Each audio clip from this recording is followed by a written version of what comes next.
Welcome to your first lesson in Caregiver Wellness. As a caregiver, you have a powerful responsibility to your loved one, and that is really admirable. But with all of the things you need to accomplish in a day and the patient advocacy, the role can become overwhelming and can certainly lead to stress. One could argue that your most important responsibility is actually taking care of you, right? You need to be in tip-top shape as a caregiver to provide the level of care that your loved one needs and deserves.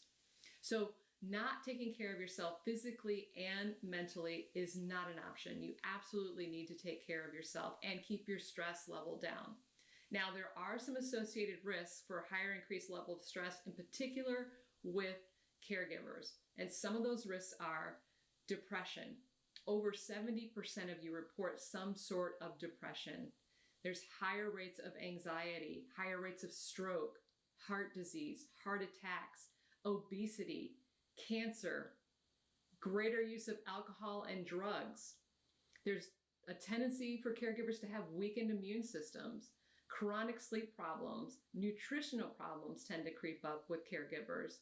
And then there's cognitive decline. And this is the scary one, because as a caregiver, you have a 6 times greater risk for a diagnosis of dementia yourself.